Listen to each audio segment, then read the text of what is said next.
हमारी सब्जियां कितनी अच्छी हो गई हैं। मम्मा, क्या अब हम इन्हें बाजार में बेच सकते हैं? हाँ गुड़िया बेटी, हमारी सब्जियां अब बिल्कुल तैयार हैं। हम कल ही इन्हें बाजार लेकर जाएंगे। रानो चिड़िया और गुड़िया कुछ सब्जियां तोड़कर अपने घर ले जाती हैं। कालू जी, वो देखो, रानो चिड़िया की सब्जियां पक गई हैं। हाँ, सब्जियां तो बिल्कुल तैयार लग रही हैं। कालू जी, चिड़िया तो गई अपने घर। चलो हम चिड़िया की सब्जियां खाकर आते हैं। कालू और गोरी रानो चिड़िया के सब्जियों के खेत में चले जाते हैं और सब्जियां तोड़ तोड़ कर खाने लगते हैं। तोता भी दूर पेड़ पर बैठा अमरूद खा रहा था। उसकी नजर कौवों पर। दोस्तों, ये रहे हमारी आज की वीडियो के प्यारे सब्सक्राइबर्स के नाम: अनुष्का, मुस्कान शेख, दिशा और जो नहीं चुने गए, चिंता मत करो, अगली बार तुम भी बन सकते हो जंगल के सुपरस्टार। दोस्तों, अगर आप भी चाहते हैं मैं आपका नाम अपनी कहानी में लूं, तो देर किस बात की, जल्दी से पर पड़ती है। ये कौवे, ये दुष्ट कौवे कैसे रानो चिड़िया की सब्जियां बर्बाद कर रहे हैं। मैं अभी जाकर रानो चिड़िया को बता कर आता हूँ। तोता जल्दी से उड़ता है और अपने घर जाता है। हरियाली, क्या रानो चिड़िया यहाँ आई थी? हाँ, आई तो थी, मगर अब चली गई। कह रही थी कौवों के घर भी गाजरें देने जाना है।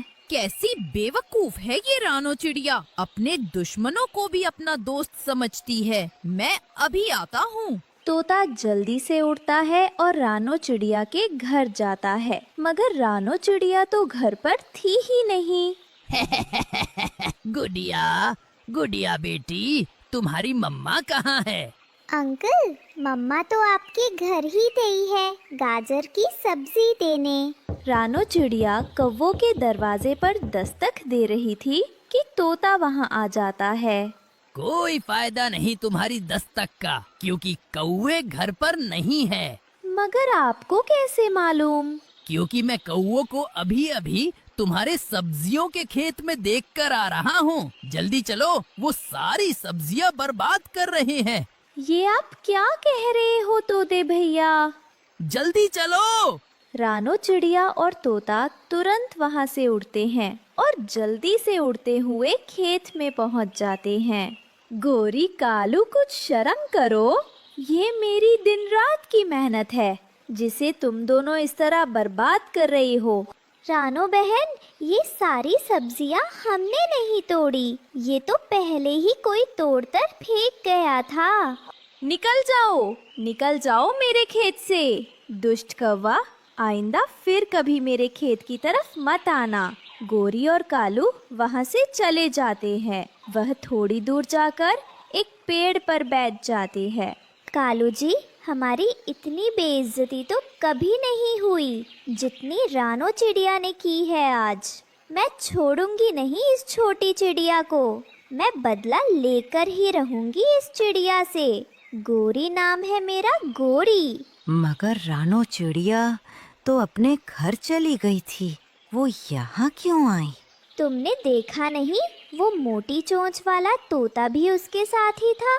उसी ने बताया होगा। मैं छोड़ूंगा नहीं, उस तोते के बच्चे को मैं छोड़ूंगा नहीं। रानो चिड़िया अपने घर चली जाती है। मम्मा, तोता अंकल आए थे, आपका पूछ रहे थे। काफी जल्दी में थे वो। सब ठीक तो है ना? हाँ, वो गोरी और कालू। रानो चिड़िया सारी बात गुड़िया को बताती है। मम्मा, वो दुष्ट कव्वे रात होते ही फिर से सब्जियां खाने आ जाएंगे। उसका इंतजाम मैंने कर लिया है, आप चिंता मत करो। रानो चिड़िया और गुड़िया खाना खाती हैं। कालू जी, रात होने ही वाली है। उस रानो की सब्जियां तो मैं छोड़ूंगी नहीं। अब हम उसकी सब्जियां नहीं चुरा सकते। क्या? क्या मतलब? उसने अपने खेत में घंटियां लगा दी हैं। अगर हम गए तो वो बजने लगेंगी। कालू जी, आइडिया। अगर सब्जियां हमारी ना हुई तो उस रानो चिड़िया की भी कभी नहीं होंगी। गोरी कालू के कान में कुछ बताती है। हाँ, अब यही सजा होगी उस रानो की बच्ची की। रात हो जाती है। कौवा और कौवे जहरीला पाउडर लेकर चिड़िया के खेत के ऊपर उड़ने लगते हैं और वो जहरीला पाउडर दूर से ही रानो चिड़िया की सब्जियों पर डाल देते हैं। अब आएगा मजा। गोरी और कालू जल्दी से उड़ने लगते हैं कि तभी गोरी कौवी का पंख झाड़ियों में ही फंस जाता है। कालू जी, मुझे जल्दी से निकालो, ये ना हो कि कोई हमें यहाँ देख ले। जल्दी करो। निकाल तो रहा हूँ, क्या करूँ अब? कालू कौवा जैसे तैसे गोरी को वहाँ से निकालता है। चलो अब जल्दी उड़ो। गोरी और कालू तुरंत वहाँ से भाग जाते हैं। सुबह हो जाती है। गुड़िया आज बहुत खुश थी क्योंकि वो आज पहली बार अपनी मम्मा के साथ बाजार जाने वाली थी। मम्मा चले? गुड़िया बेटी, तुम जाकर सब्जियां तोड़ो, मैं कबूतर चाचा से उनकी बैलगाड़ी लेकर आती हूँ। ठीक है मम्मा। गुड़िया जाती है और सब्जियों के खेत में जाकर सब्जियां तोड़ तोड़ कर टोकरियां भरने लगती है। रानो चिड़िया कबूतर चाचा के दरवाजे पर दस्तक देती है। रानो चिड़िया, कैसे आना हुआ? मुझे एक दिन के लिए आपकी बैलगाड़ी चाहिए, क्या मैं ले जाऊं? हाँ हाँ, ले जाओ। रानो चिड़िया वो बैलगाड़ी लेकर खेत में जाती है और दोनों माँ बेटी मिलकर सब्जियां तोड़ तोड़ कर बैलगाड़ी पर रखती हैं। माँ, अब चलें? हाँ हाँ, चलो बेटी। रानो चिड़िया और गुड़िया सब्जियों से भरी हुई बैलगाड़ी लेकर खुशी खुशी मंडी जाती हैं।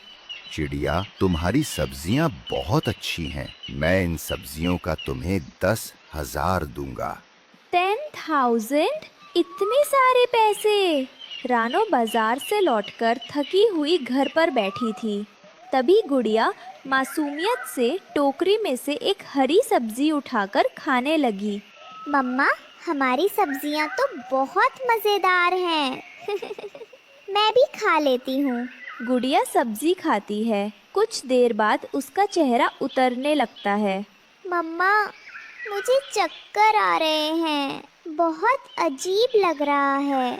गुड़िया, अरे ये तेरा रंग पीला क्यों पड़ रहा है? या अल्लाह, क्या हो गया मेरी बच्ची को?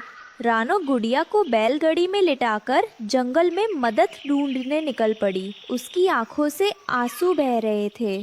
कोई मदद करो, मेरी बच्ची को बचा लो। किसी को दवा पता हो तो बताओ।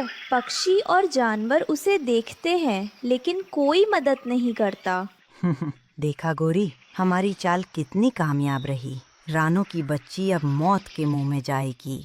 हाँ कालू, अब सबको लगेगा कि रानो गंदी और जहरीली सब्जियां बेचती है। उसकी इज्जत भी जाएगी और घर भी बर्बाद होगा। दोनों जोर जोर से हंसते हैं। वही जंगल के एक हिस्से से बूढ़ा हकीम कछुआ पानी के पास बैठा जड़ी बूटियां चुन रहा था। लंबी दौड़ के बाद रानो एक बुजुर्ग हकीम कछुए के पास पहुंची, जो जंगल का जाना माना वैद्य था।